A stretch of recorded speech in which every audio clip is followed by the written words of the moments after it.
So how does a songwriter go into a songwriting session when they know that the goal is the number one? No. That's not the goal. The goal is...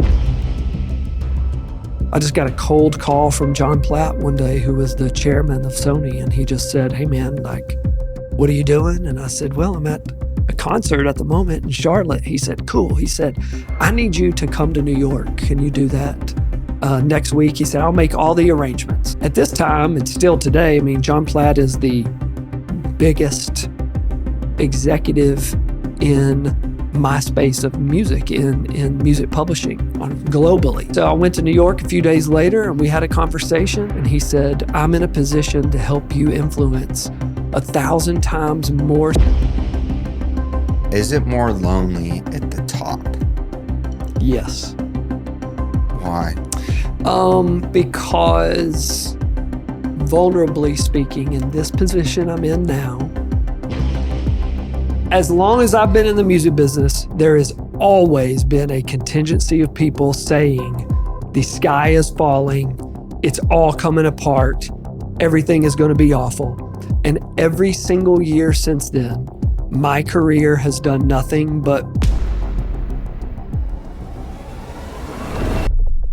Today, I'm joined by Rusty Gaston, CEO of Sony Music Publishing Nashville, one of the most respected and powerful figures in the business. He has a rare line of sight into talent, culture, strategy, and the forces shaping one of the most influential industries in the world. When Rusty talks, he is speaking from real authority and real proximity to the center of it. And that is why this conversation matters, because the podcast is not just about music, it's about humanity. It's about what people long for, what moves them, and what remains real in a world that keeps getting faster, louder, and more artificial. Rusty, welcome to the podcast. Thanks for having me. Did you like my intro? That was fantastic. Sounds like ChatGPT. Perfect. Could have been. Yeah. Could have not been. Who knows? What you guys don't know is ChatGPT gave me a synopsis on Rusty and his personality. And you thought it was kind of accurate? Yeah, it's pretty good. Yeah, it was pretty good. Okay, Rusty. What do people misunderstand about you because of the role that you hold? Wow.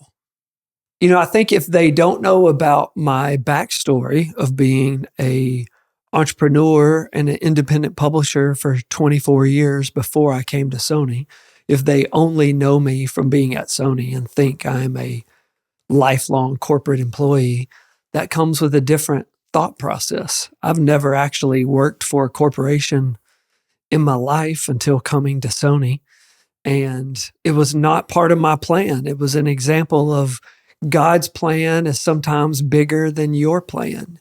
And you know, on the negative side of a big corporate company is that it can be not a family. It can be a little heartless. It can be about the business and not about the community and not about the relationships and not about the heart. And what I try to do every day at Sony Music Publishing Nashville is for our entire team, curate an atmosphere that it's purely about service to songwriters and working hand in hand with the dreams of the songwriters. And the more of their dreams we can make reality, well, that's what makes our dreams come true. You mentioned God there, Mm-hmm. and spirituality is a big part of your life. Yeah, without a doubt. Has there been a moment in this journey when you felt like, because I experienced this myself, where I try to control the outcome and then I also try to submit and like just be like, all right, I'm going to trust you, God. Yeah. Was there a moment in your life where you had to do that? Oh, without a doubt. I mean, coming to Sony, every single bit of it was all God. None of it was orchestrated by me. I had my own company with two partners, Tim Nichols and Connie Harrington. We had a company called This Music for 14 years. It was successful beyond our dreams and really fantastic. But in 2019, there was a period where I knew something needed to change, but I didn't know what it was. And there was this creek down in front of my house, and I would walk down to that creek every single day. And I would walk down there and I would pray. And at the beginning of 2019, I would pray like, God, I need you to take care of this. And I was getting nothing back. And for about 4 months, I was just praying that every day, trying to get an answer of, I knew something needed to change, but like, tell me what that was. And then I really felt this prompting that God put on my heart just to pray, let His will be done. And I just turned over my career fully to God and just said, Lord, I don't know what needs to change, because on the surface, everything is wonderful. Our company is very successful, but I just know in my gut, something needs to be different. And I just turn it completely over to the Lord. And I just started praying that every day from, say, April to June, just saying, Lord, you open the doors you want me to go through. You reveal to me what your plan is for this music and your plan for my career. And in June of 2019, I just got a cold call from John Platt one day, who was the chairman of Sony. And he just said, hey, man, like, what are you doing? And I said, well, I'm at a concert at the moment in Charlotte. He said, cool. He said, I need you to come to New York. Can you do that next week? He said, I'll make all the arrangements. And at this time, and still today, I mean, John Platt is the biggest executive in my space of music, in music publishing globally. And so if the person that is the biggest in the world of an industry you're interested in, if they want you to come meet with them, the answer is yes. And there's not even a question. So I just said, yeah, absolutely, I'll be there. And so I went to New York a few days later and we had a conversation, and he just said, hey man, I've watched you build a culture that songwriters want to be a part of.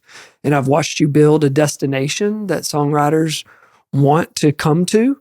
And he said, God has given you a gift to influence songwriters. And he said, I'm in a position to help you influence 1,000 times more songwriters than you could ever influence just doing what you're doing independently.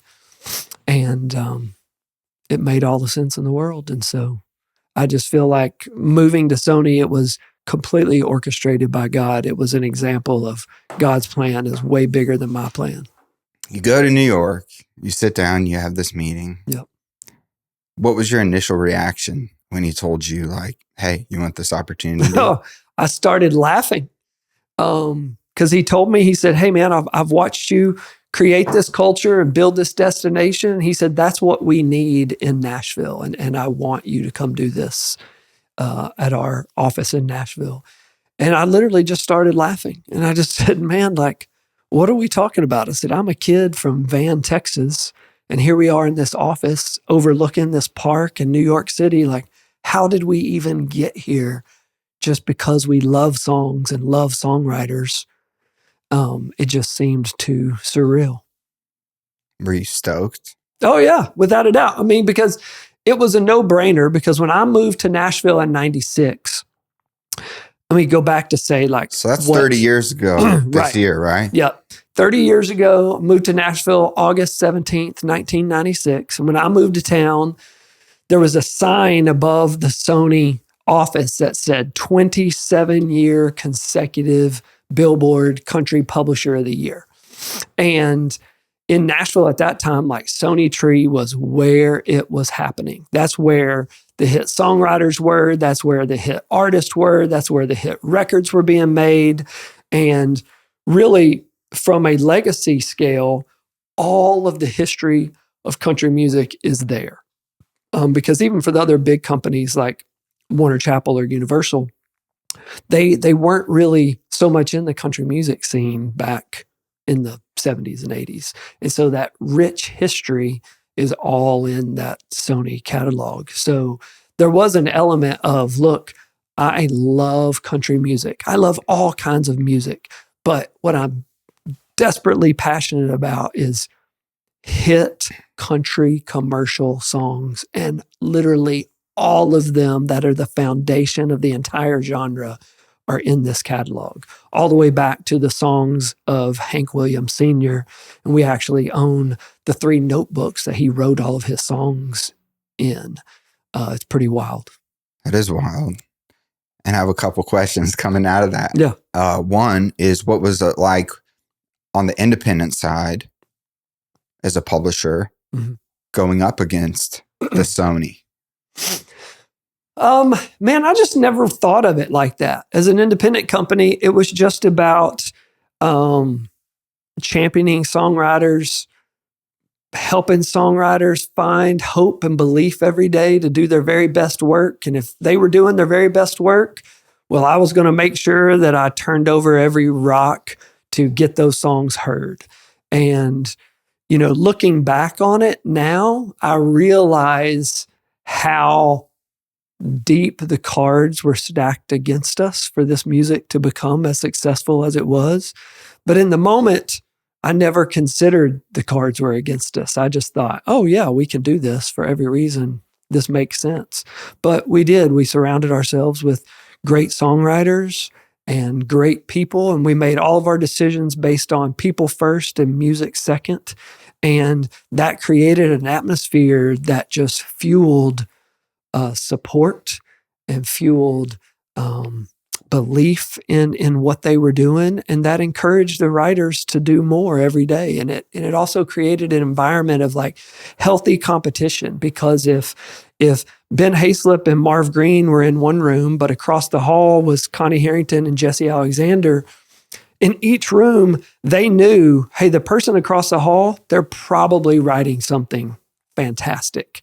And that challenges them to look at what they're writing and say, okay, well, what we're doing, there's no way it's as good as what those people across the hall are doing. And it just elevated everybody's game to create the best songs possible. And we were so lucky to get them recorded, and a lot of them go on to be hits. Yeah.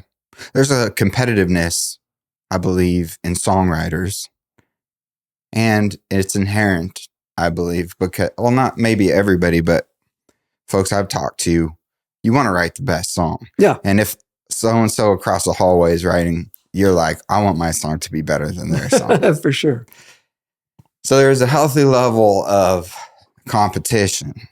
And I'm curious, like, what was your competition on the independent side? And for listeners, can you kind of like open the door to what is independent versus not independent? As an independent publisher, you're really just in the trenches every day. It's a small place. It's a small family.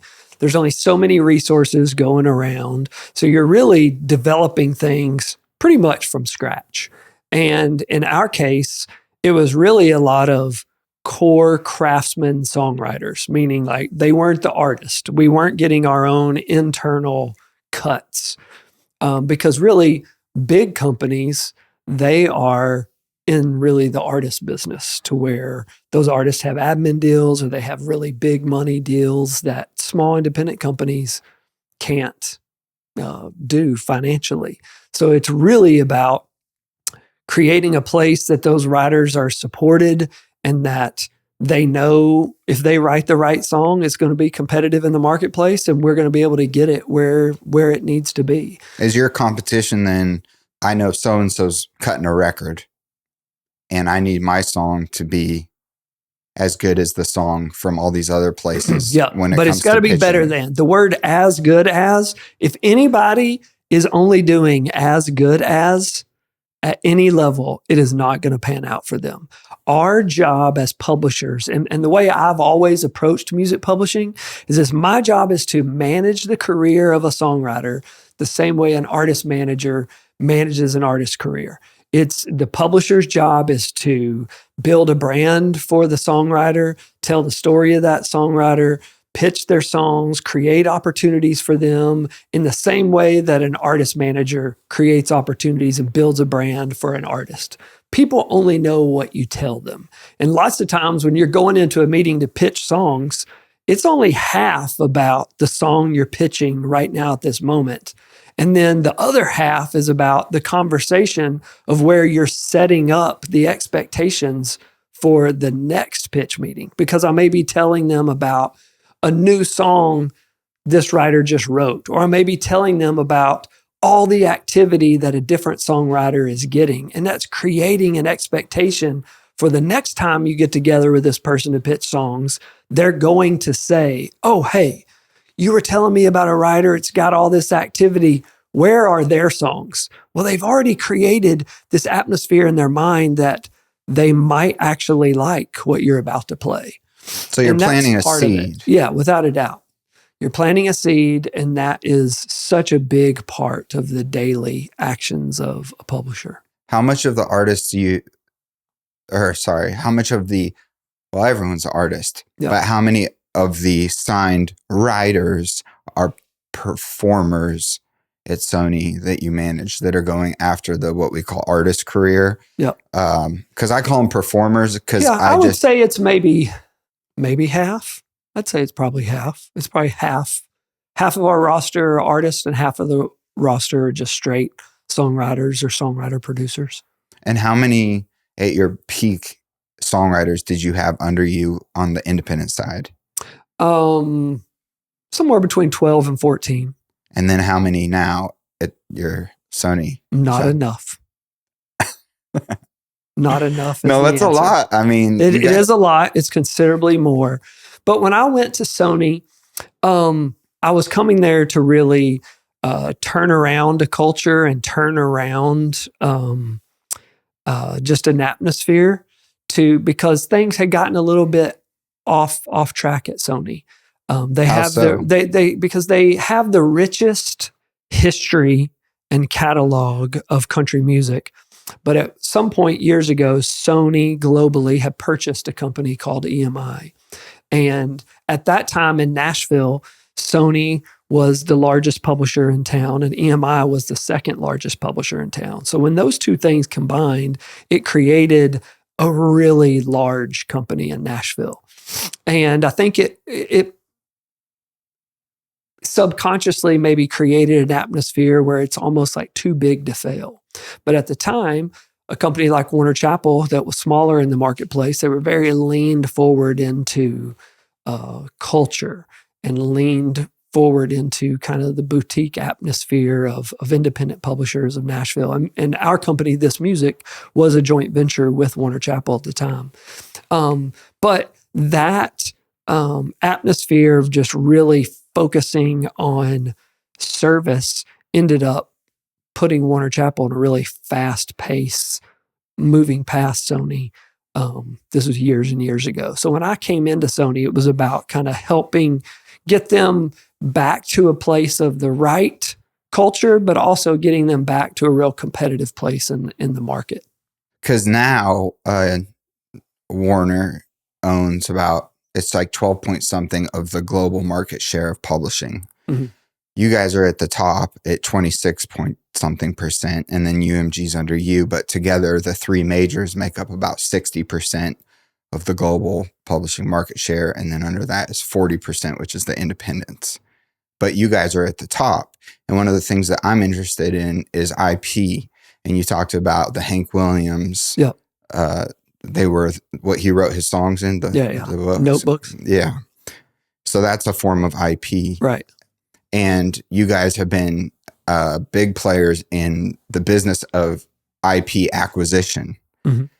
And there's been a lot of outside capital that's come into Nashville as well, and private equity that's buying up intellectual property, like song catalogs and things like that. Can you expound upon that a little bit so people kind of understand what that is and why that play is happening right now and why you guys specifically are kind of really going at that? Yeah, and part of it is because from a pure financial standpoint, intellectual property, copyrights are a royalty business, and that royalty business can be monetized and purchased and treated as a non-correlated asset, meaning it's an asset that doesn't fluctuate necessarily with the stock market.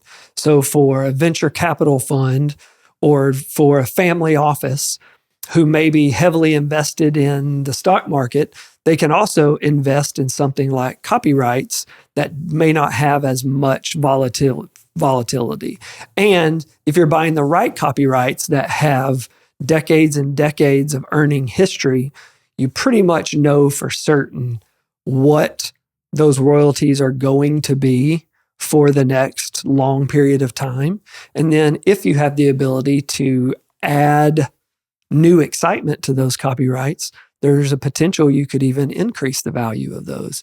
And so that is why so many, it's a very safe investment. A lot of funds have gotten into the copyright investment space. Is that newer? It's definitely become more popular, like let's say over the past decade. But what is super important for a company the scale and the size of Sony is that Sony Music Publishing is the largest publishing royalty collector in the world. And so from an administration standpoint, where it's like, okay, if you buy these copyrights, what matters is you have to have somebody collecting these royalties all around the world. And that can be very simple if you have an administrator like Sony that has offices and collection abilities at multiple places around the globe. But it can also be very complicated for independent companies that may have to put together a conglomerate of sub-publishers all around the world or use independent administration around the world to collect your money.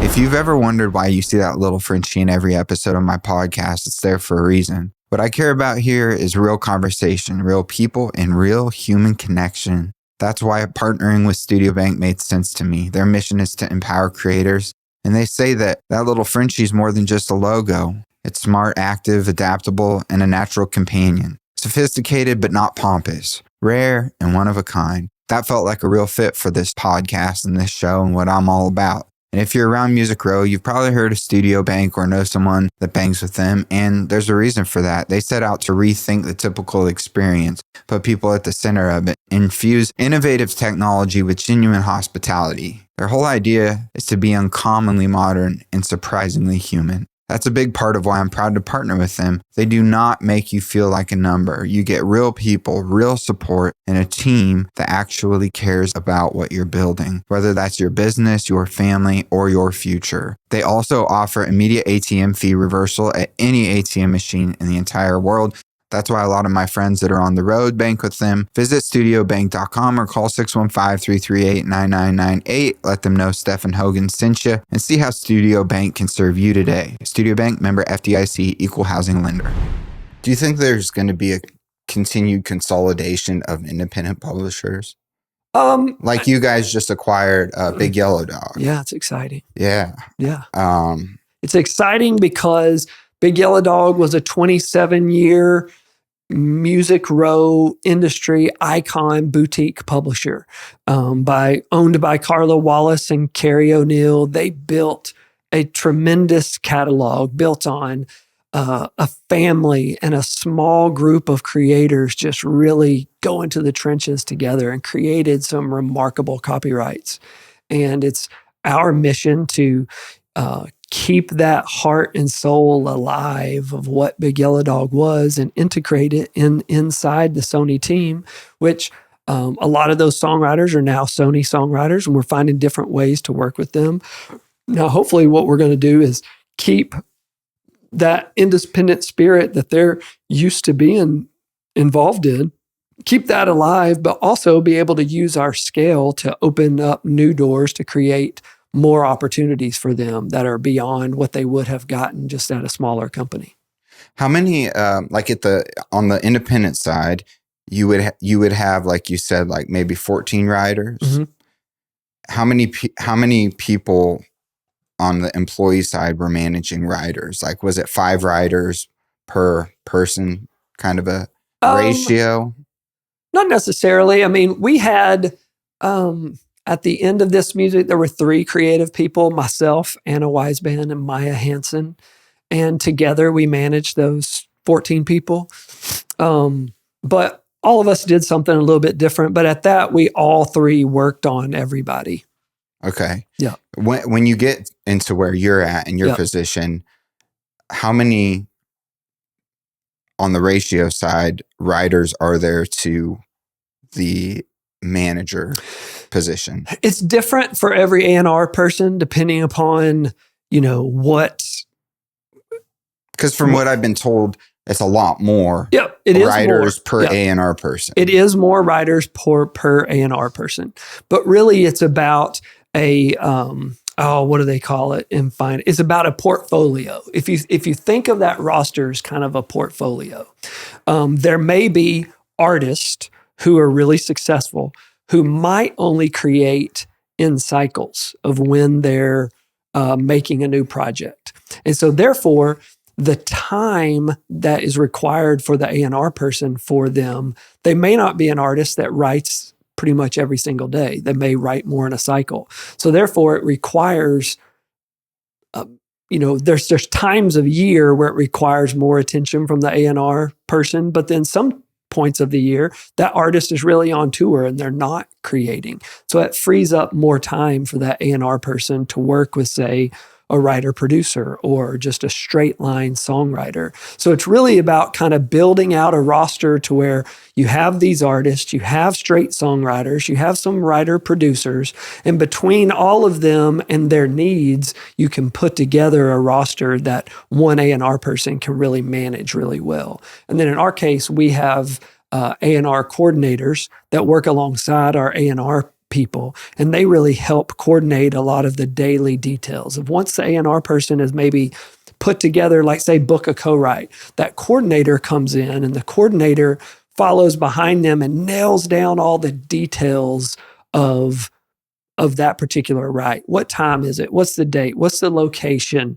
Is there a gate code? How do you get into the building? All these type of details, and kind of take that off the A&R person's plate, because my goal is to try to create a place where the A&R person can spend as much of their time doing A&R as possible. And then we have these coordinators that can help them fill in the details. Okay. And so that way it makes it to where the A&R person is spending as much time as possible thinking of ways to help the writer, thinking of new writes to help the writer, thinking of strategies to come up with for the writer, thinking of pitch ideas for the writer, of actually doing A&R.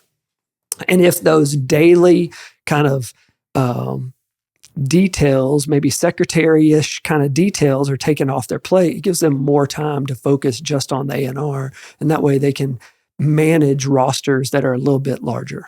Okay. So when you got to Sony, this was 2019. 2020. 2020. Okay. And so this was like kind of COVID era. Right. Was there a part of you that felt imposter syndrome? Oh, yeah, completely. Yeah, because I said I had never thought of working at a corporate company. And like I said, when I moved to town in 96, Sony was head and shoulders by far the biggest and best country music publisher ever. And so when the opportunity came to, be able to go to that company and run that company, like it's an automatic yes. It's like somebody, if you're interested in football and they say, hey, you're going to get to coach the Dallas Cowboys. The answer is yes, because it's the most iconic team in the world. And from a Nashville publishing perspective, that's what Sony Music Publishing is. And so it was a no-brainer. But yeah, coming in there was imposter syndrome because I was going to be doing something a little bit different. It was challenging me in a new way, but it's really opened up a door for me to flourish even more of what I do naturally the best, which is, I believe, encourage songwriters to do their best work.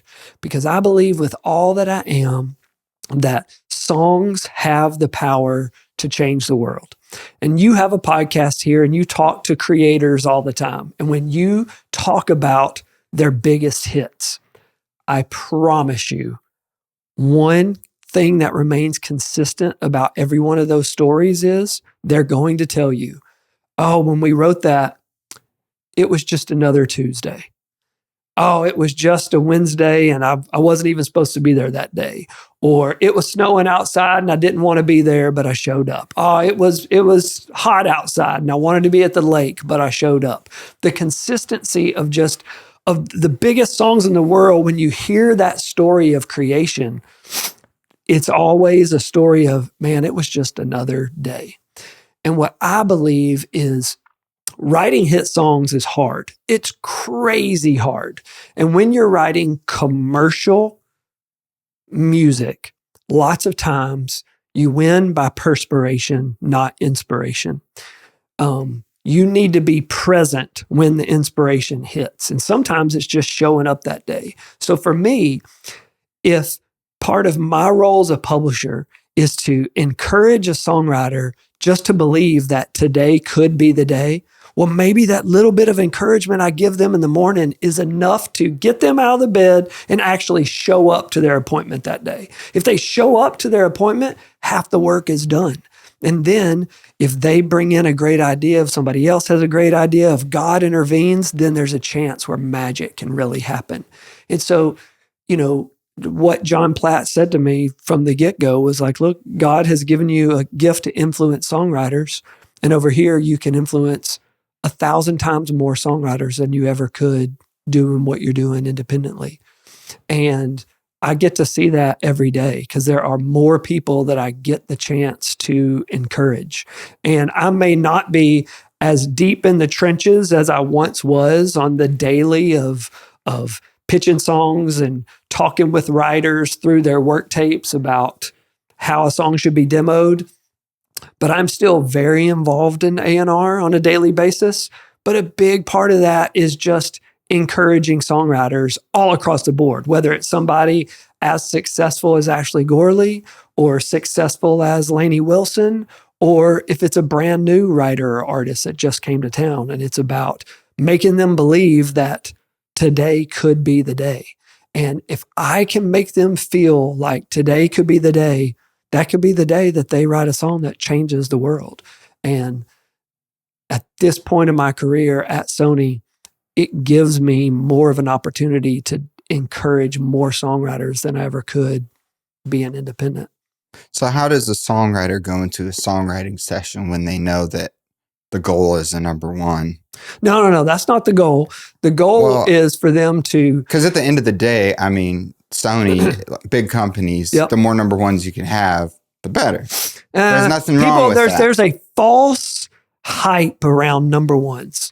Here's the thing, like at the ASCAP or BMI Awards each year, if there's a songwriter in the room that wrote 4 number ones, but there's another songwriter at the table next to them that wrote 5 number 8s, the guy that wrote 5 number 8 singles, he's the songwriter of the year, or she's the songwriter of the year. Not the one that necessarily wrote 4 number ones. It's the person that has the most award-winning songs in that particular year, or that consumed the most. And so it's not necessarily about number ones. It's about getting songs out to the masses that translate. But what happens to a writer? Because can a writer stay with a company without getting a number one these days? Yes. If they're getting consistent cuts? Yes. Does it matter the track position of that cut? No. I mean, it matters today in, how the song consumes. If it streams really well. Yeah, I mean, we have writers every single day that you may not know who they are. They don't technically have hits, but they recoup their publishing deals year after year after year just from activity. And then it's just a matter of like chasing the elusive number one. Yeah, just for some of them, chasing that elusive just hit. Yeah. That really connects with the masses. If you were to give a piece of advice that was the best piece of advice given to you, because you went from, small to just massive. There's just this duality of this vast valley that you went from, which is cool. You said that there was a level of imposter syndrome going in. You're like, man, this is crazy. It was probably your dream, maybe, when you saw that sign and you drove by it and it was up there. You're like, man, I can't imagine that I'm going to be the one in the top of that building someday with my office up there. So now you're in this power player position. And it's great, but you talked about athletes and you talked about songwriters and how hard they work.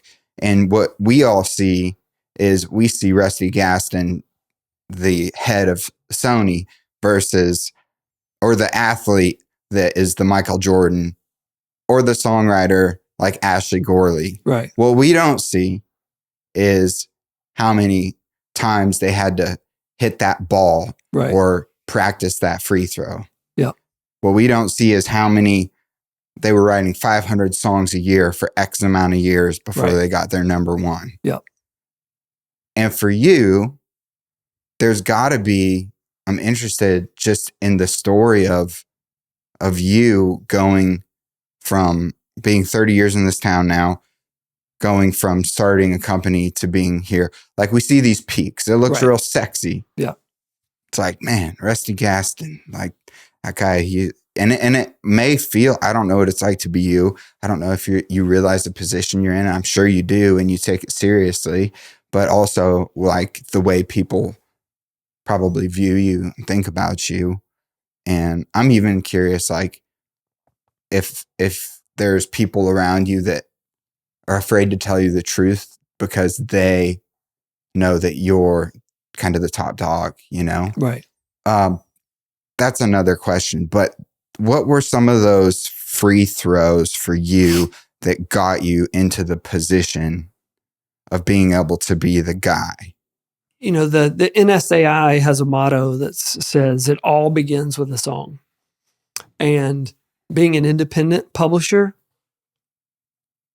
you know beyond a shadow of a doubt, the only thing that matters is the song. And the only thing that's going to make your company successful or even make it make money is the song.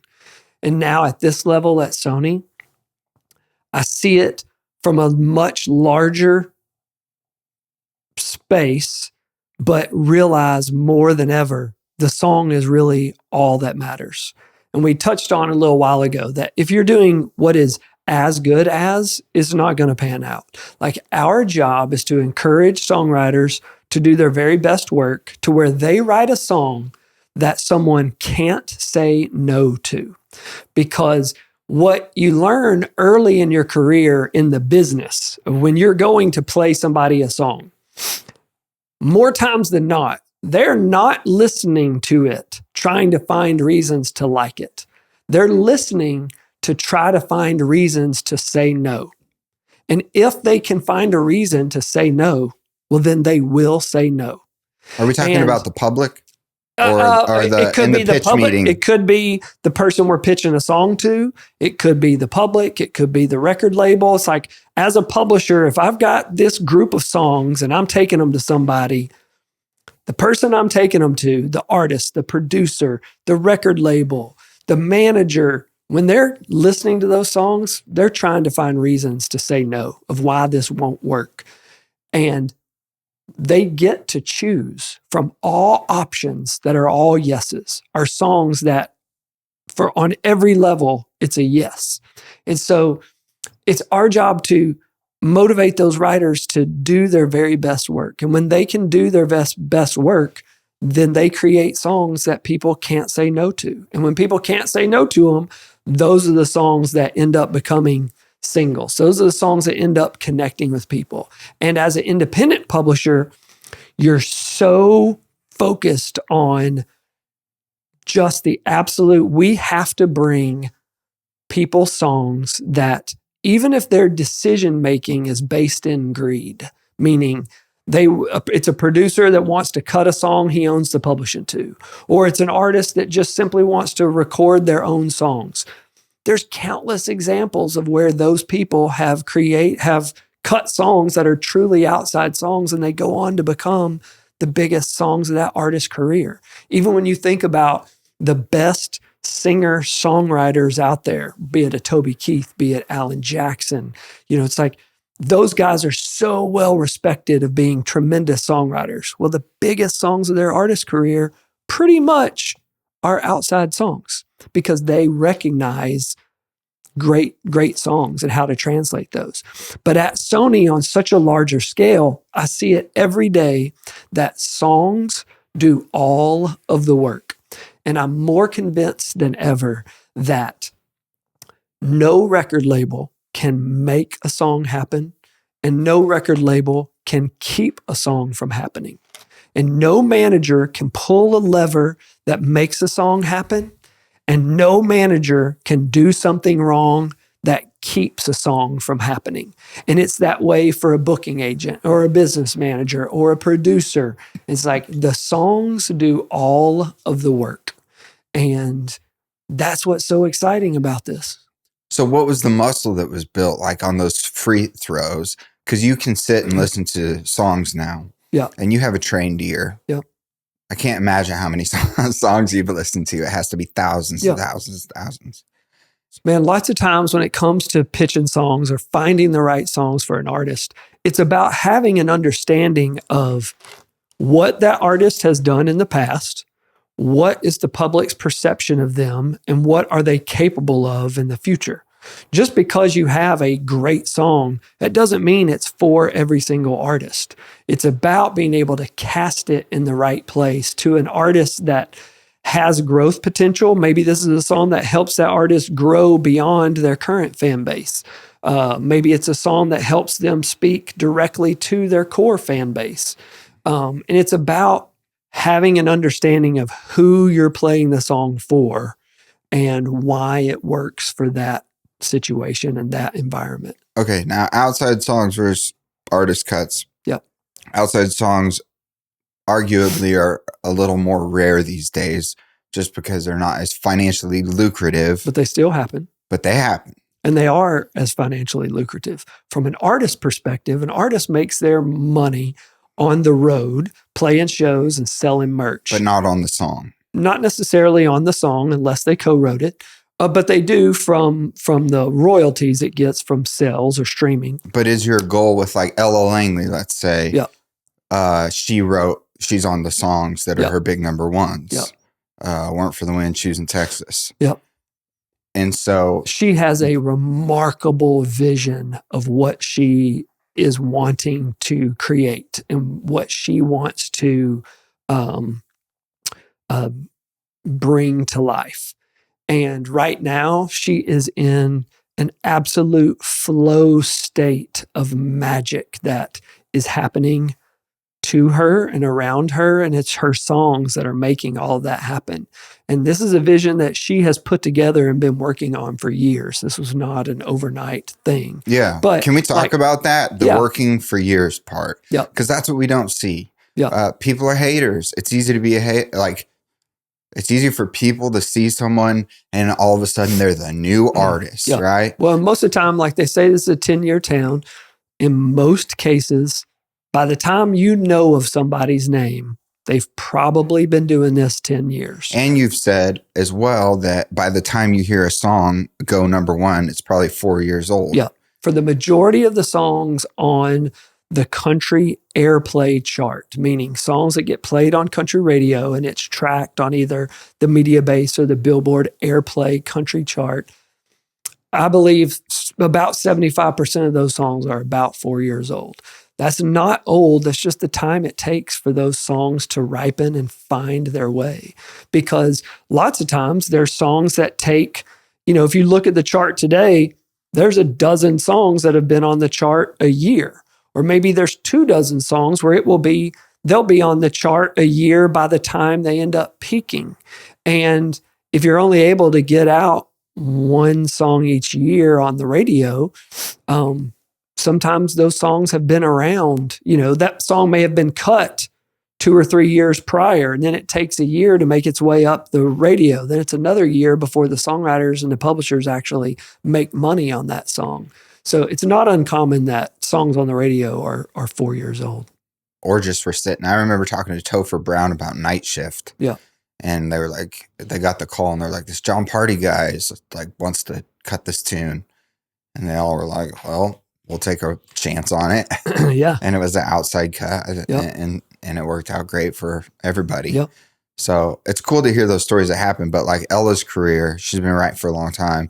My friend Joy Beth Taylor's with you. Yep. And when I first moved to Nashville 7 years ago, she was one of the first people I was introduced to by my friend JC that was at Big Yellow Dog at the time. Mm-hmm. He connected us because our writing styles were kind of similar, and I'm big into like that LA Laurel Canyon thing. Yeah. So I like Ella, like the two number one she has to me are very like Fleetwood Mac-esque. Yeah.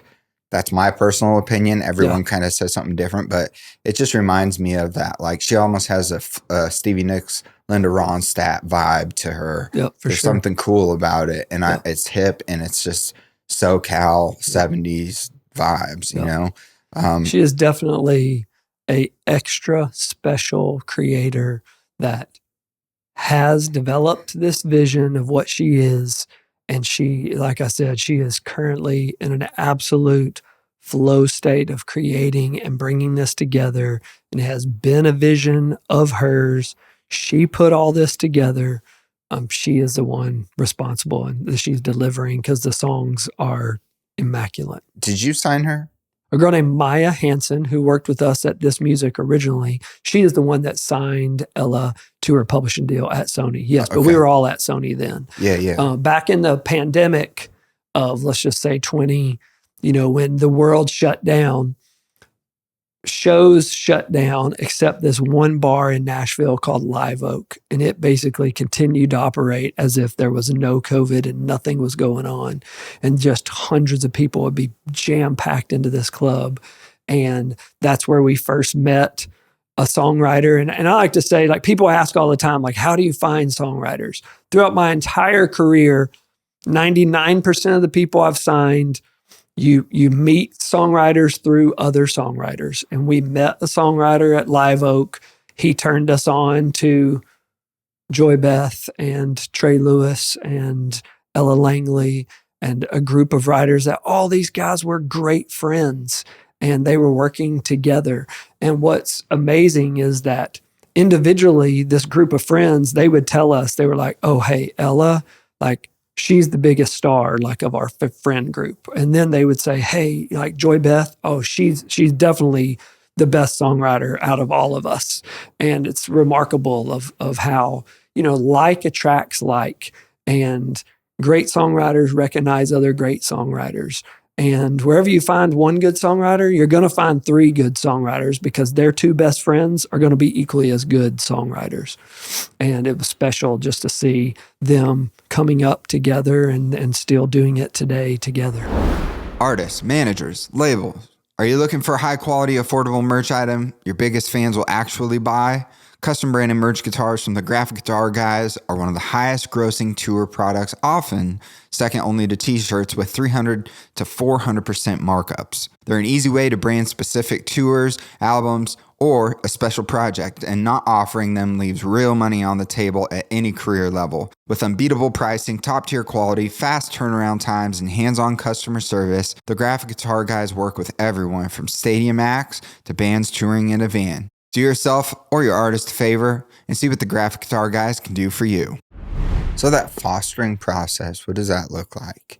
Because I know that you've said a lot today about being a proponent of songwriters, being for songwriters, helping them be creative and be their best selves to be able to execute. Show up, you said, was half the struggle is just showing up. In those journeys, and specifically just Joy Beth and Ella, for an example. I just say that because I know Joy Beth and Ella I'm a huge fan of, don't know her. But there's this incubation period where you sign them and they're just churning out songs. You guys are hearing them. The songs maybe are great off the bat, or maybe they're getting better. And they're just honing the craft. They're just like sharpening the blade, man.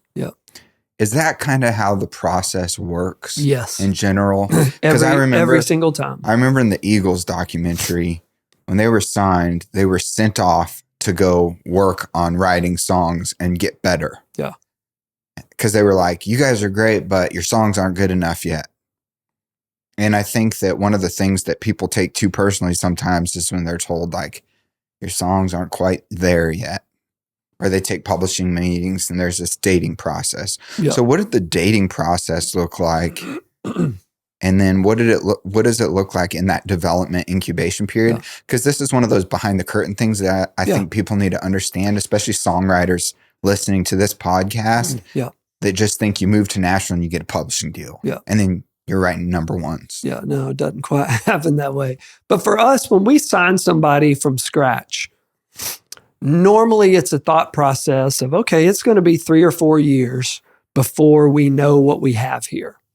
Because when just a straight songwriter signs their very first publishing deal in Nashville, writing country songs is what we're talking about right now. Someone coming to Nashville, they want to write hit songs on the radio. They sign with an independent publisher. They sign with a major publisher. The first year of that publishing deal is purely mental because they were writing songs as a quote amateur. And then all of a sudden they sign a publishing deal and now they're professional.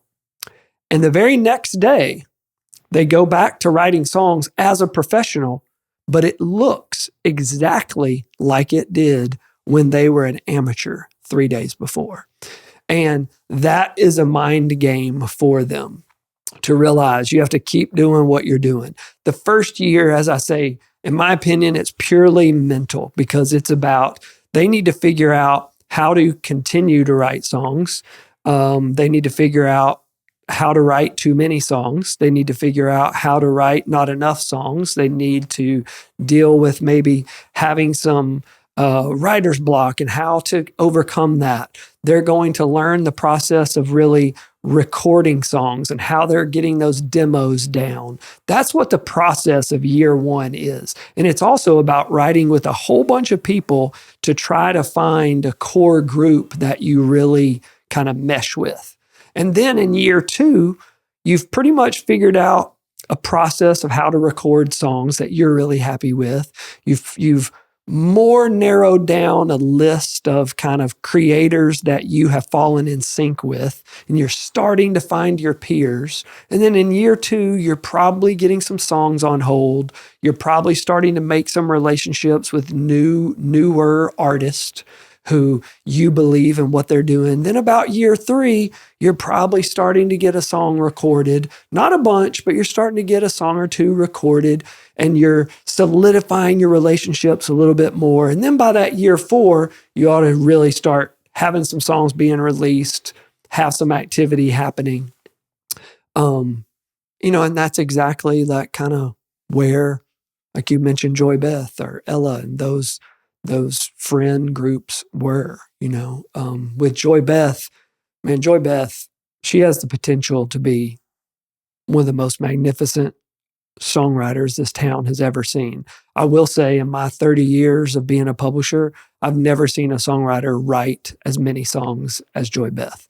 Now, there's going to be some people that are going to say, well, she writes too much or she shouldn't do that. But for where she was over the last handful of years, I believe she should write that many songs to figure out who she is and what her voice is in the room and how she best contributes. And now she's really starting to see the fruits of these songs getting cut. She's having her first hits. She's made relationships with, of course, her best friend has become a superstar, but now she's making other artist relationships through that friendship. And other people are starting to hear her songs and say, hey, hold on, we want to write with that girl. And it's opening up so many doors.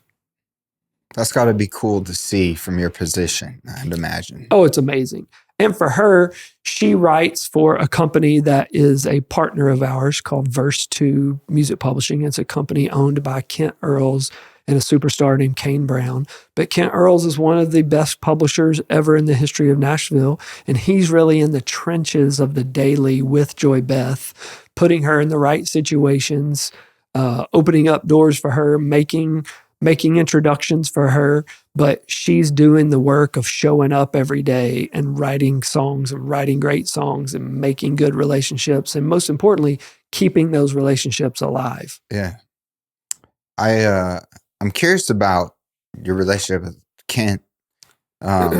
Did you meet him a long time ago? Has he been someone that has been a mentor to you?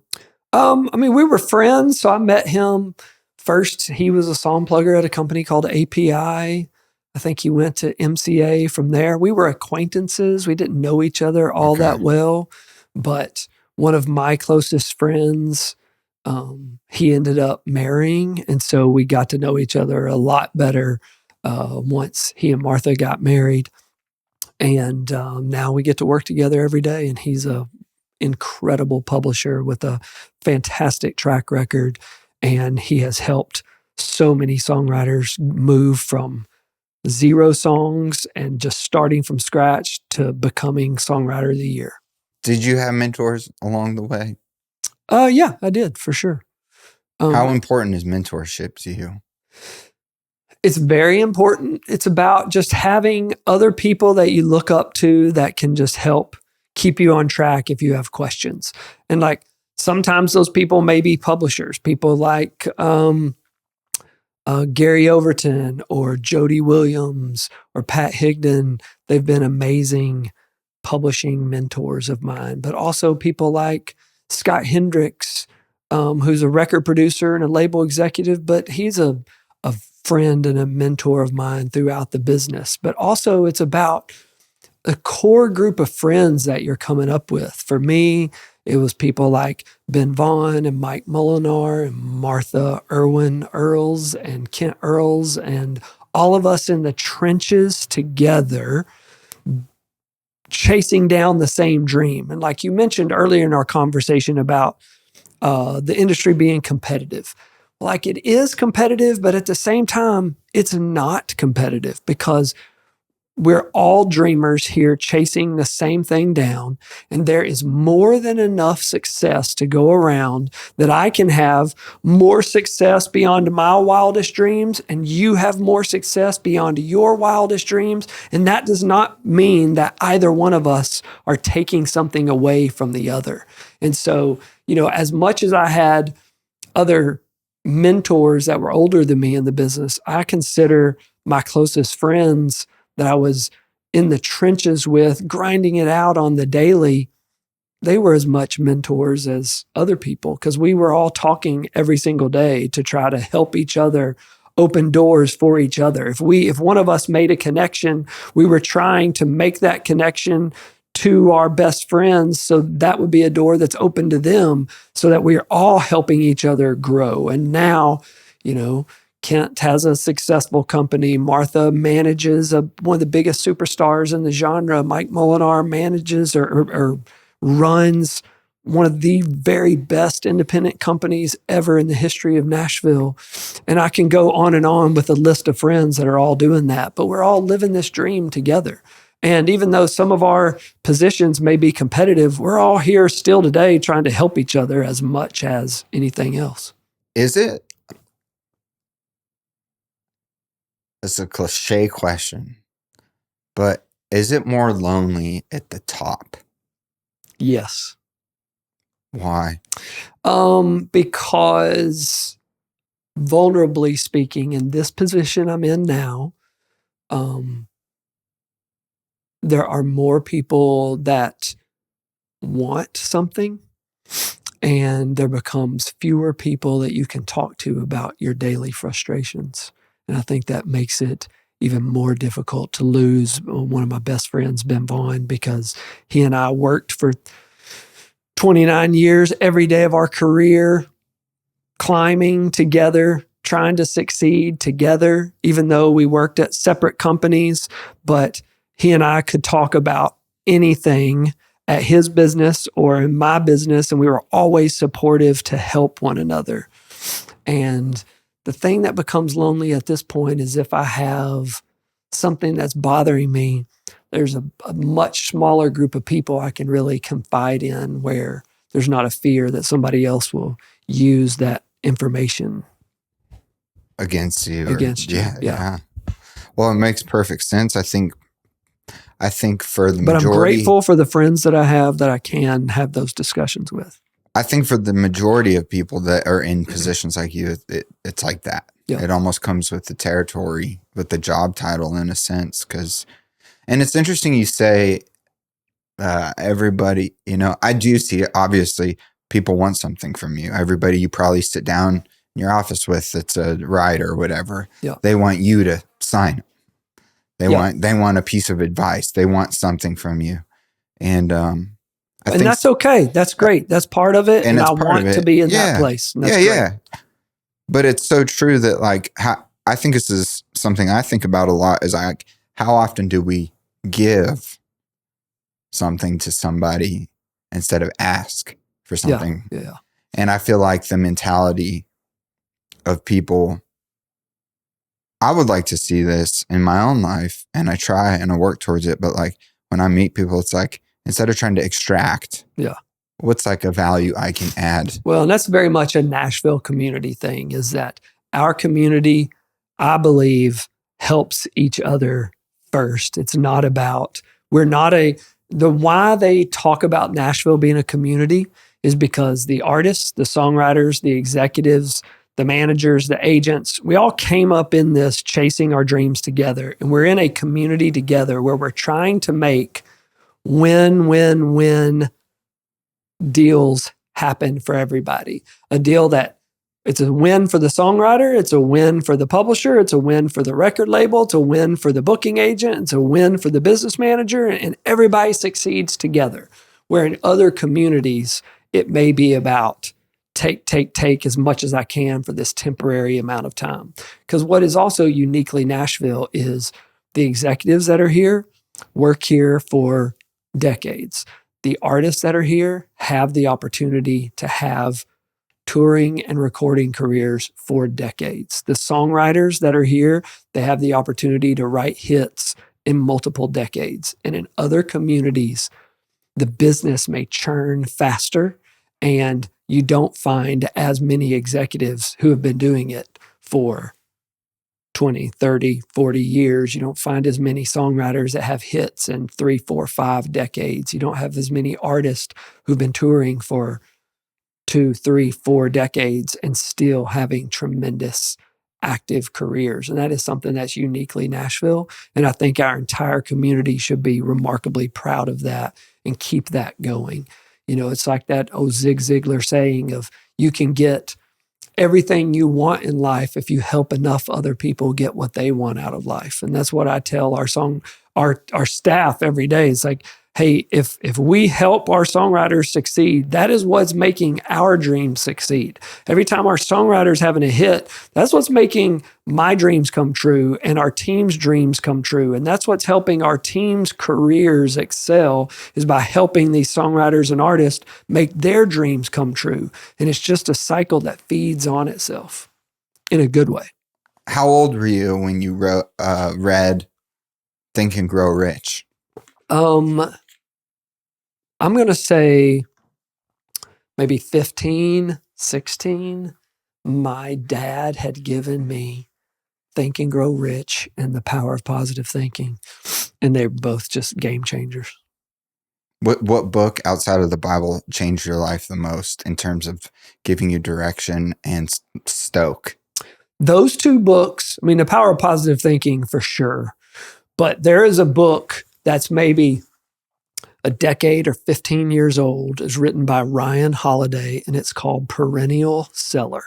And I've given this to so many artists, creators, entrepreneurs. The book is about the law of perennial. If something has been successful for 20 years, the perennial law is it will be successful for the next 20 years. And his book is specifically about marketing books, because at that point, that's where he was in the industry. But if you read it from the perspective of how to create works of art that last, whether it's creating songs that last. To me, when I read it first, I read it because we had this music, and I was reading it from the perspective of how do we build an independent publishing company that creates a legacy, and how does it last beyond when we're no longer doing it?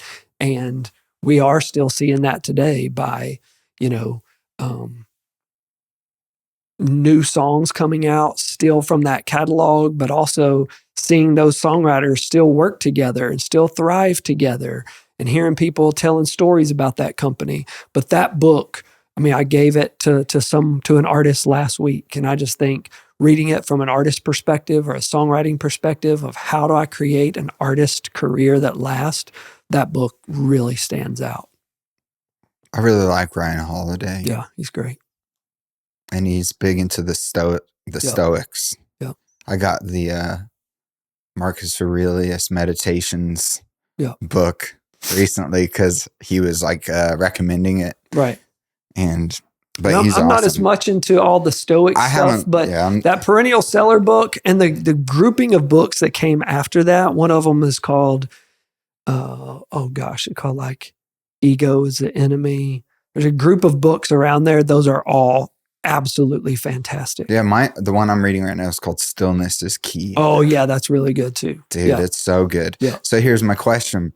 I'm glad because I knew you were a reader, and I just assumed that you were because I can tell.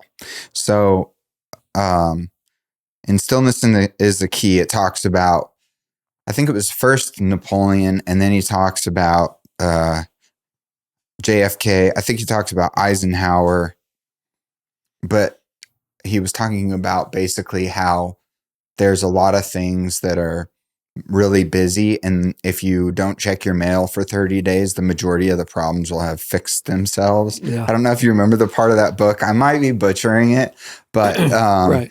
Have you taken that and applied it? Because in your position, there's no way that you could field. It's just like if we took someone in a presidential position and put that in the music business on a different level. Yeah. You're just going to have stuff coming your way left and right. So you have to have buffers. Yeah.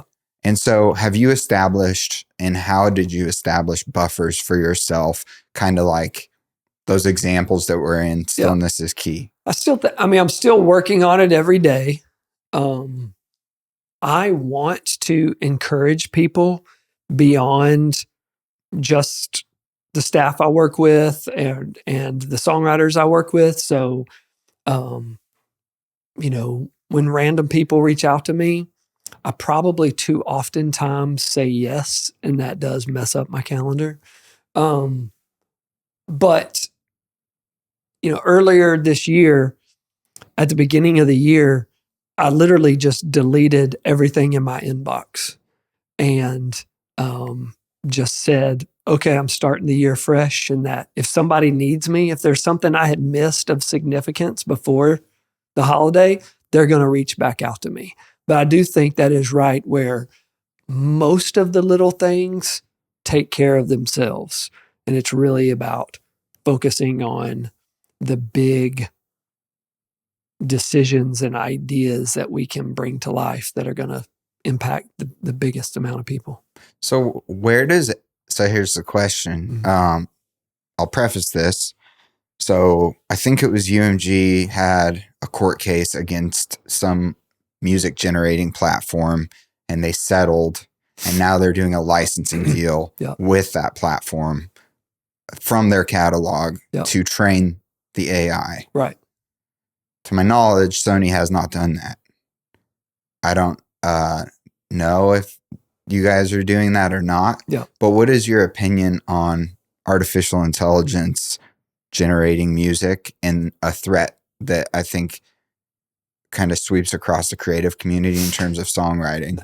Man, here's my take on it, is that when I came here in 96, there was a group of people saying the sky was falling for whatever reason was going on right then.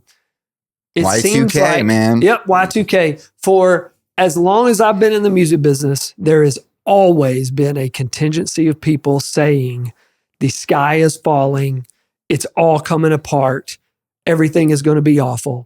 And every single year since then, my career has done nothing but be able to increase. The business has gotten bigger and bigger and bigger and bigger than it ever has before. With every major technological change, even though there are moments of maybe it being scary, they have always figured out a way to make it an added benefit, not something that takes away. And they've always found a way to embrace it and help it grow. And so my feeling is like with AI, it's the same thing of, hey, are there some scary moments? Yes. Are there great tools inside of it? Yes. Are there tons of things that need to be figured out? Yes. But the one thing I'm certain of is since 96, every single day, somebody's saying the sky is falling and there's not going to be a music business. And here today in 2026, the business is bigger than it's ever been, and we're continuing to head in that direction. There are more people that need to hear stories that they connect with, that impact their life and help them feel seen and help them feel a part of something. People need that more than ever. So that means there's more need for music, songwriters, artists, creators than there ever has been before. And there's more opportunities for them than ever in the history of the world. That's my take on it. I like the positive outlook because I think you're right, man. The laws always kind of follow the technology too. That stuff will I remember get texting and driving, and it wasn't illegal. Yeah. All that stuff will take care of itself. Yeah, it will. It definitely will. But that's a good way to look at it. So bigger, more people doing it. And you've talked about specifically commercial hit songs. That's what you were interested in. And that's what got you stoked. Yeah. And I'm kind of like curious because I'll go back and I'll listen to records and we see a resurgence. The last 19 years, vinyl sales has increased every year. Last year, it was $1.04 billion. Yep. And we even see it in people going to like non-smartphones. They're just like looking for something tangible to feel. Yep. And I'm sure you see it in the music business. I'm sure you see it in sales with merchandise on artists, on tours and things like that. Yep. Now, there's a attention span decrease culturally due to the scrolling platforms and the dopaminergic effect of seeing instant gratification. Yep. So we have short attention spans. Now there's people that are actually starting to bet money on what songs are going to be number one. What's it, make it to radio. Who will be on the magazine cover that's an artist. Just like weird times. The question is, from my perspective, like one of the older songs, that I may have had to listen to 10 times and then I fell in love with it. Now I feel like I have to fall in love with it on the first try, first listen, because my attention span has been trained by these algorithms. Right. When I listen to the hot country playlist, I'll be like, intro, skip, intro, skip. Like if it doesn't get me, right. I'm like, your intro's too fast. Get to the verse. I want to start hearing the same. Like, so how has that affected songwriting? And from when you came here pursuing the commercial hit song to still pursuing the commercial hit song, is it affecting in the way writers write? It probably is, but it all boils down to what the emotion of that song is about. Because there's only so many, I think they say there's 7 core human emotions. And as I say, Snoop Dogg and George Strait sing about the exact same thing. They just use a different language to communicate about the very same emotions. And, today, even if an attention span is shorter, you just have to get to the core of that emotion sooner. And will we always have these shorter attention spans? I don't know the answer to that. But right now, the songs that cut through are still the songs that hit those real life human emotions that people that look different and live differently and act differently, they all relate the same way to that particular song. And it was that way 30 years ago, and it was that way 60 years ago, and it's going to be that way 30 years from now, and it's going to be that way 60 years from now.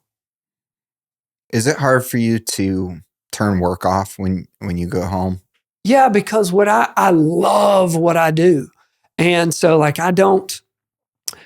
there are work elements at this level of scale. And so there are some times to where I do need to turn it off, but that's mainly about a frustration of something that honestly probably doesn't even matter. But for the fun part of what this is, like it was fun 30 years ago, it's still fun now, and it's not work. Like I would do exactly what I do today for free. Just don't tell anybody that. I won't. No one will. Yeah, dude, you're very energetic, man. Where does your energy come from? Have you always just been an energetic dude that's just like, let's go? I think so, but I do think like if I get really excited about a song, it's because it really touched me. And I really believe if it touched me the way it did, that means it is going to react with a certain group of other people. And that gets me fired up to know that what that songwriter has created really has what it takes to translate to thousands and thousands and hopefully millions and millions of people. That gets me excited every single day because, what's also awesome about this job and that it has been this way from the get-go is that one song can change everything.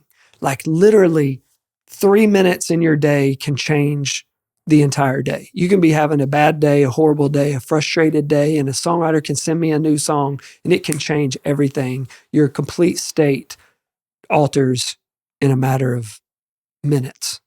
Is the aim now for songs to be around 3 minutes? I don't know. Not 3:30? Yeah, I don't have any idea. There's no I answers just know yet? they need to be catchy and I want to listen to them over and over. They can be 1 minute, they can be 10 minutes. Okay. Yeah. So there's no real answer to it. No. But I just see in commercial music, it's like verse, chorus, verse 2, chorus, bridge, chorus, done. Yeah. It just seems to be the formula of most songs that are commercially viable or go to the number one spot. Yeah. I wanted to ask you if your life was a book, what the title would be. It would be, at this moment, I would say it would be Love Plus Fun Equals Success, which is what I fully try to live my life by, because I believe that if you surround yourself with people you love, if you do what you love, and if you add in a lot of fun, the only possible outcome is success. And that works in every area of your life, in your personal life, in your career, in your friendships, in your marriage, in your parenting. I just believe that wholeheartedly. As someone that is a man of faith, and that's a huge part of who you are, me too, by the way, I'm curious if there's ever an inner conflict with your faith and with the content that comes out of certain songs where you almost have to like be a different person. You're like, this is going to impact culture. And I have my finger on the trigger of being able to say yes or no. And this doesn't necessarily align with my belief system. Is there a conflict there? Because for me, there would be. I mean, it's kind of yes or no, but it's not, the answer is not purely for commerce. I'm able to, look the other way of whatever the content is. It comes back down to, it's like. Because in country music, it's more wholesome in general. Yeah, it is. So it's not like you're in the rap Country game. music is built on 3 pillars, and those pillars are family, and they are faith, and they are the love of our country. Everything that country music is about those three things. If you don't have one of those, it's not going to stand up in country music. But say those again. They are family, and they are faith, and they are the love of our country. And for the most part, the vast majority of country music falls into, they stand firm on those three things. But for me, being able to influence songwriters outside of the country music genre or outside of the Christian genre, it goes back down to what are those core emotions that we all connect on. It's like, it's bothers me today of how many songs we get with curse words in them. Look, I absolutely cuss way more than I'm supposed to, but that's my cross to bear, my sin that I'm dealing with. But like from a commercial standpoint of getting songs heard by the masses, that means young people need to hear them, middle-aged people need to hear them, older people need to hear them, and lots of times that means they don't need to have cuss words in them. But there's tons of hits that have curse words all in them. So, whatever gets the point across in the right way, it's what needs to happen. But I do think like influencing people in a hopeful way, maybe they create more songs that have a hopeful message. And hopeful message doesn't mean Christianity or it has to be just a delusion of hope. It just means it's something that encourages people. What do you have like a daily habit, like a time you like to read the Bible or anything like that? When I wake up in the morning before I get out of bed, I have like a Bible app on my phone and I read whatever scripture of the day is. I'm trying at the moment, a friend of mine gave me a gratitude journal. I'm trying my best to get in the habit of that because it has been remarkable when I find myself being in the zone of it. And basically this journal like has a little scripture reading and then you write down each day like 3 things you're grateful for. It's been fantastic. But then normally in the morning, like if I walk the dog or if I walk with a friend or if I work out, I'll listen to a podcast of it, like normally a faith-based podcast. And then if that ends and I'm still doing whatever I need to do, I'll listen to other podcasts outside of that. That's cool, man, that you are that intentional. I think the journal... Because I need a daily reminder. We all do. I just need the daily reminder to refocus myself. And then I'll start out most days texting in the morning before I get out of bed all of our staff, something that hopefully encourages them. But really, I'm sending them that encouragement because I'm just talking to myself. And then on multiple days, I'll send out texts to as many songwriters as I can. And the same kind of thing. I'm trying to encourage them to have hope for the day, but really I'm just talking to myself and I'm sending it over and over to dozens of writers. That's cool. Yeah. Is there like a thread on your phone where you can just send it out to everyone? There's not, because, and maybe you can help me, I have not found a way that I can individually send these messages in a group, then everybody's grouped together. Like I have to send them out individually, one-on-one. Like normally, like I spend about 30 minutes every morning sending out text between our team and between songwriters. Just a text service, like a text blast service. Yeah, but I don't want it to, like it needs to just be the text between me and them. I don't want it to come from another number and I don't want it to be lumped in with other people. I just want it to be in our text chain. I'm sure there's a technology that I don't does know. that. I think you're screwed on that. Yeah. I don't know, but there's something special about it coming from you. Yeah, but they get it from me. Yeah, that's beautiful, man. Where did you learn your leadership principles? Was it observing other people? I think that comes from, I had a stepfather that was an entrepreneur, and I've been incredibly blessed because I still have an amazing father, and I had an incredible stepfather has since passed away.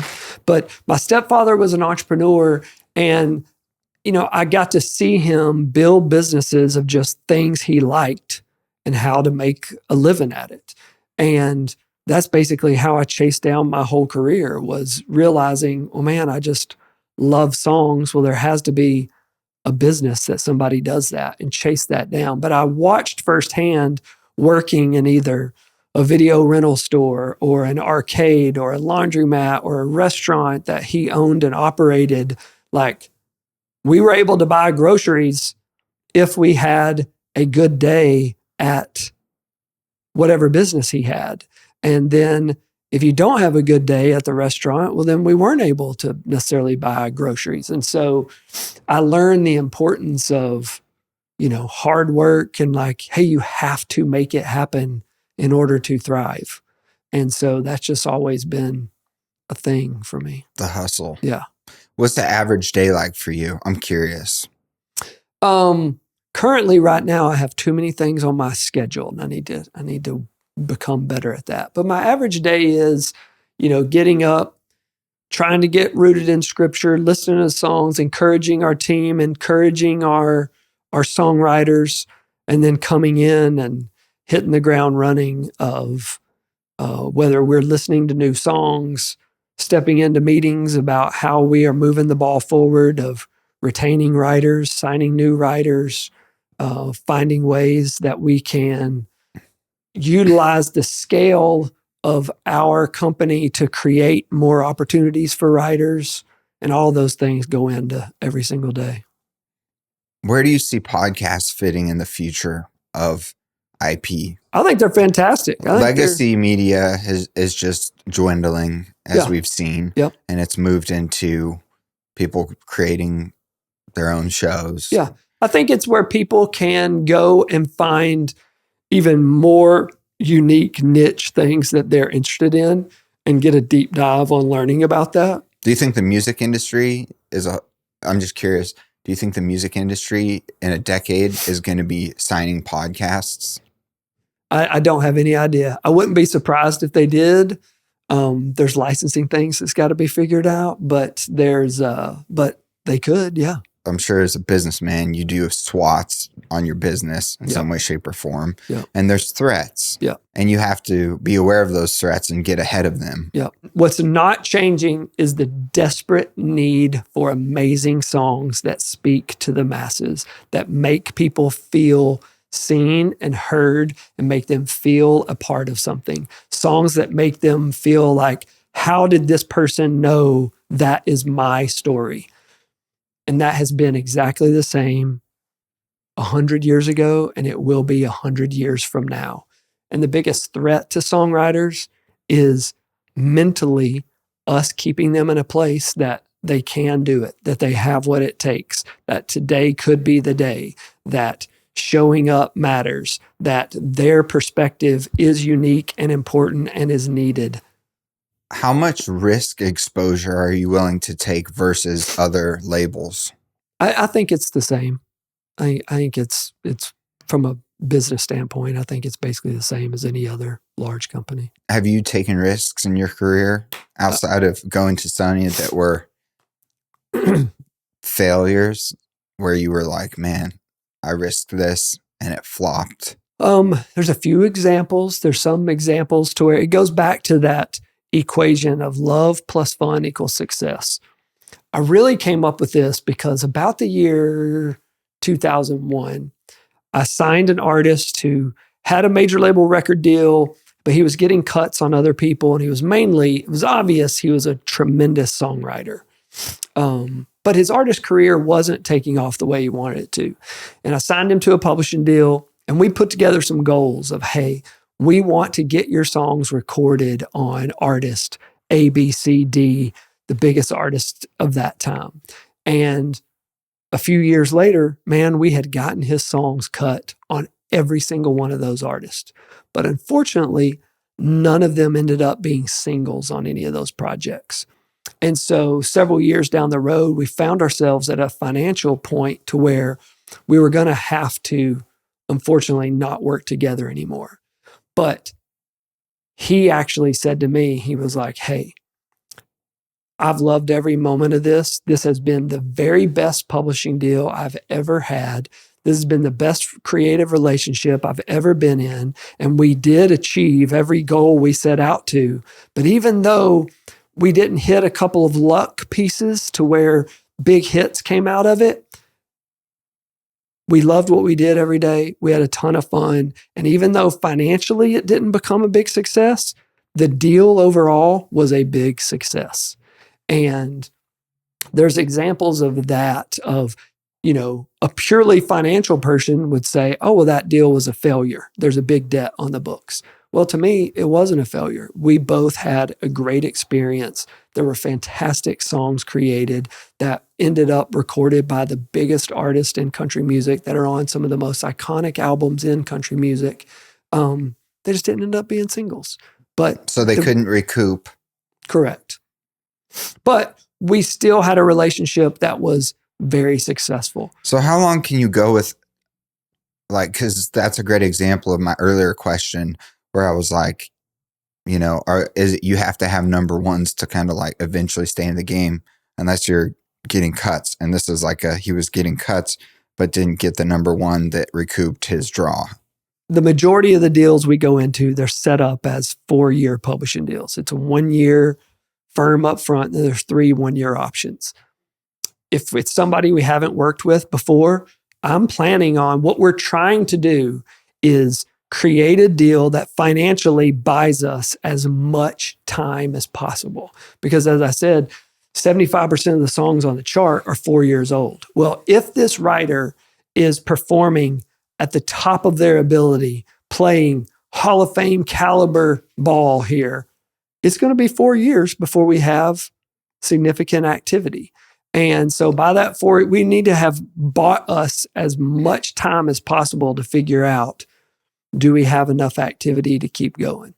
The ones that are successful cover the ones that are not successful. Yes. But you can still, like I said, today, streaming has helped our business grow. It's fantastic.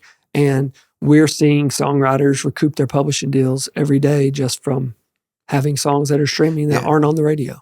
Yep. So I get a little confused on that because there's some it people. It is confusing, and there's tons of nuance in the details. But the very, very short answer is that with every new technology, they have helped the music industry grow globally. And today, our number one ability to get music out is streaming, and that has helped all genres grow globally. So now, if you're a country writer, if you're a Nashville songwriter, a country artist, through streaming, your music has the ability to be discovered and streamed all around the globe to more people than ever before. What that leads to is there are more opportunities for cuts than songwriters ever before. There are more RIAA certifications of gold and platinum singles than ever before. The royalty rates are great. And yes, there's tons of nuances in it that needs to be addressed, songwriters need to be paid fairly all around the globe. And that's for a totally different conversation than this. Yeah. But in the big scale is that, hey, streaming has helped the music business grow globally, and that creates more opportunities for cuts for songwriters. It creates more opportunities for wins for songwriters. I interviewed Joe Bonamassa, and he said, if you think about it, you can record a song and you don't have to pay for a physical disc. Yep. You don't have to pay for a vinyl. Yep. Or a CD to get or nothing. Yep. You can just upload it. That saves an extreme amount of money. Yep. And I don't know how that works on a mechanical royalty side, but I know that people are like, you can't, I don't know. It seems like Nashville's like the number one. You have to have a number one. That's what I've heard kind of across the board. Let's change that topic again. Let's talk about it as ASCAP and BMI and CSAC award-winning songs. Yeah, let's go there. That's what we need to talk about. Yeah, because that's what I'm interested in. Because a lot of times songwriters get unhealthily stuck on number ones. But again, And what that's a really bad matters, place to be in it is here. a bad place to be. But, if you're getting ASCAP and BMI and CSAC awards, that means you're writing the most performed and most consumed songs of the year. And that doesn't mean number one. That doesn't mean number one. Okay. But those are incredibly successful and lucrative songs. I hope we get to a place where people are walking around, instead of saying, this guy wrote 20 number ones, they're saying, no, this guy has 42 BMI award-winning songs. That is remarkable. How does that work? Just real quick for explaining that. Like, you have the PROs. Yeah. Do they decide like, man, this was just such a great song? It was. No, for how does mainly that work? for them each year in each genre, each one of them are different. So this is just the broad strokes, but really they each year award, say, the 50 most consumed songs of the prior year. And that could be from streaming, from radio airplay, from sales, which songs touched the most people. And what were the 50 songs in that genre that touched the most people? That's what we're trying to achieve every day. I like that. Yeah. Changing the dialogue from the number one. Yes. Because it's kind of sickening, man. Because it's like, what about the number two? Yeah. Are you just a failure? Yeah. Sucks to be you. Well, You didn't sometimes, make it. from a financial standpoint, a number two song can make a lot more money than a number one song. Because it's there longer. It's on the chart longer. Yeah, there's lots of nuances that go into it. But yeah, that's cool, man. Yeah. I like that. The top 50 should all be, I mean, that's an accomplishment in Big and of time. itself to have something on the radio. Yeah. So have something go to radio. Yeah. I dig that, man. Yeah.